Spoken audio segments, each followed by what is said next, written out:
നോക്ക്, സാറിനാണെങ്കിൽ ഒരുപാട് തിരക്കുള്ള ദിവസമായിരുന്നു. ഞങ്ങൾക്കും തിരക്കുകളുണ്ട്. വലിയ പ്രശ്നങ്ങളൊന്നും ഇല്ലാതെ കാര്യങ്ങൾ നീക്കിയാൽ അതെല്ലാവർക്കും നല്ലതാണ്. രോഹിത്തെ, ഒരു കാരണവശാലും എഴുതി കൊടുക്കരുത്. ഇനി ഇതിന്റെ പേരിൽ ചാകേണ്ടി വന്നാലും ദേ ഇവർക്കിത് എഴുതി കൊടുക്കരുത്.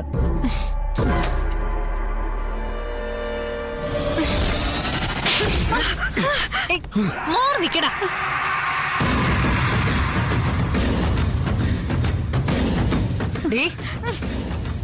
അത് പറയാൻ നീ ആരടി? ഇത് ഞങ്ങളും നിന്റെ ഭർത്താവ് രോഹിത്തും തമ്മിലുള്ള ഡീലാ. അതുകൊണ്ട് നിനക്ക് പറയാൻ ഇവിടെ ഒരു വോയിസും ഇല്ല. പിടിച്ചു മാറ്റ. അവൻ പറയട്ടെ, എഴുതി വാങ്ങിച്ചവൻ പറയട്ടെ. രോഹിത്തെ, വെറുതെ പെണ്ണിന്റെ വാക്കും കേട്ട് പണി മേടിച്ച് കൂട്ടല്ലേ നീ.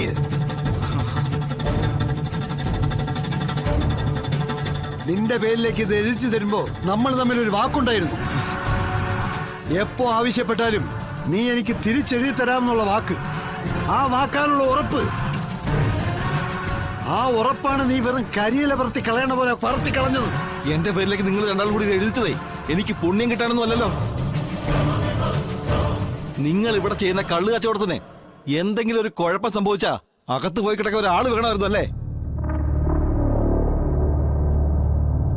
നടത്തിപ്പുകാരെന്ന നിലയിൽ എന്നെ ജയിലിൽ കയറ്റാൻ ഒരേ ഒരു വഴി ഇതെന്റെ പേരിലേക്ക് ആക്കുക മാത്രമായിരുന്നു. അതിനുവേണ്ടിയാ ഇതെന്റെ പേരിലേക്ക് ആക്കിയത്. അത്രയും റിസ്കിൽ ഞാനിത് കാത്തു സൂക്ഷിച്ചിട്ട് ഒരു റിസ്കും ഇല്ലാതെ ഞാനിത് തിരിച്ചെഴുതി തരണമെന്നോ? എന്റെ ഈ ശരീരത്തിൽ ജീവന്റെ ഒരു കണികയെങ്കിലും ബാക്കിയുണ്ടെങ്കിൽ എന്നെ കൊണ്ട് നിങ്ങൾക്ക് തിരിച്ചെഴുതിക്കാനാവില്ല. മിസ്റ്റർ ഉപേന്ദ്രൻ, നിങ്ങൾ എന്തായി കാണിക്കുന്നത്? സാർ അവിടെ 2 മിനിറ്റ് മൊബൈലിൽ പാട്ടും കേട്ടിരുന്നോളൂ. 2 മിനിറ്റ്. ഇവനെ കൊണ്ട് ഒപ്പിടിക്കാൻ പറ്റുമെന്ന് ഞങ്ങളൊന്ന് നോക്കട്ടെ. ഉപേന്ദ്രൻ, നിങ്ങൾ ഇയാളെ തല്ലിക്കൊല്ലാൻ പോവുകയാണോ? സാറൊന്ന് പിടയ്ക്കാതിരിക്കാവോ?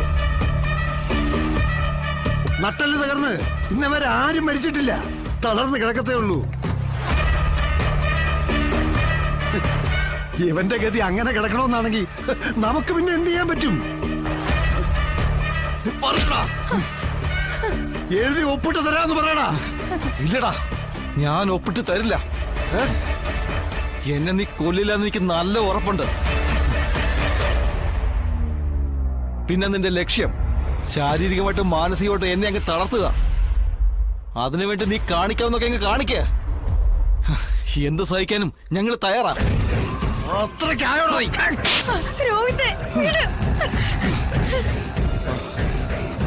എടി പറയടി, നിന്റെ കെട്ടിയവനോട് ഒപ്പിട്ട് തരാൻ പറ. ഇല്ല, ഇനി ഞങ്ങളുടെ ഒരു തരി മണ്ണ് നിനക്ക് കിട്ടില്ല. ഓഹോ, അത്രയ്ക്കായോടി നീ? മര്യാദയ്ക്ക് ഒപ്പിട്ട് തരാൻ പറഞ്ഞു, ഇല്ലെങ്കിൽ നിന്നെ ഞാൻ കൊല്ലും. പറയടി. നിർത്താൻ നിങ്ങൾ എന്തായി കാണിക്കുന്നത്?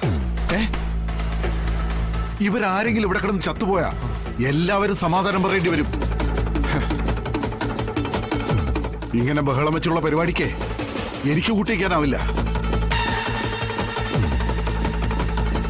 ഞാൻ പോകുന്നു. മാറിക്കിടങ്ങോട്ട്.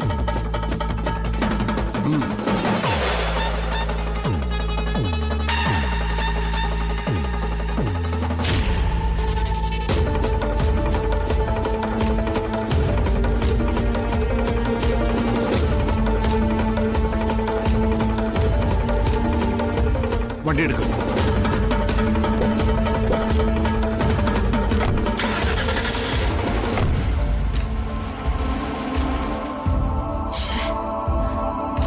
അയാൾ ഉടക്കെയാണോ പോകുന്നത്? ഏയ്, അയാൾ ഇനിയും കൊണ്ടുവരാം. പക്ഷേ അപ്പോഴേക്കും ഒപ്പിടാൻ ഇവൻ തയ്യാറായി നിൽക്കണം. ഇവനെ നിർത്തണം.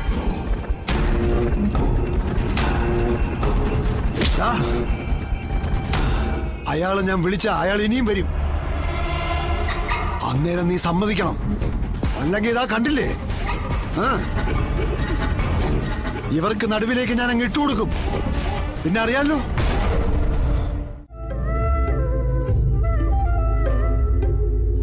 എന്നെ കൊണ്ട് നടക്കില്ല. കേരളത്തിലെ ഏറ്റവും വലിയ ഫുഡ് ഫെസ്റ്റിവലിൽ ഫസ്റ്റ് കിട്ടിയ ആൾക്ക് പാചകം ചെയ്യാൻ പറ്റില്ലെന്നോ? എനിക്ക് വിശ്വസിക്കാനേ പറ്റുന്നില്ല. അതെ, മറ്റുള്ളവർ ഇങ്ങനെ ഒരു അവസരം കിട്ടാൻ കാത്തിരിക്കുക. ഞാൻ അതിൽ വിജയിച്ചതല്ല.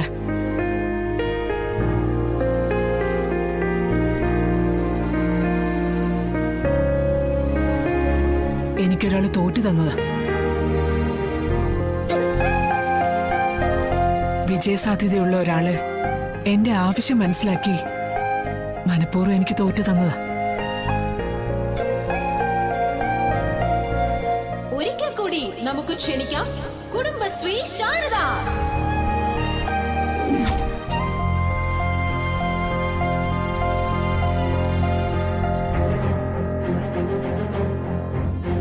എന്റെ രാഘവേട്ടന്റെ ചികിത്സയ്ക്കായി കുറച്ച് പണം ആവശ്യമായിരുന്നു.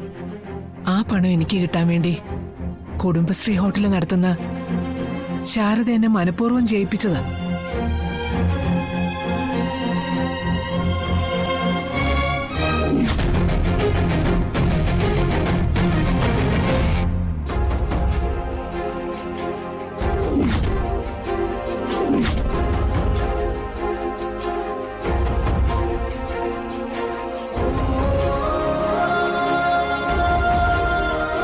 ശാരദാമ്മയൊന്ന് മനസ്സ് വെച്ചിരുന്നെങ്കിൽ ആ മത്സരം വളരെ എളുപ്പത്തിൽ ജയിക്കാവുന്നതേ ഉള്ളായിരുന്നു.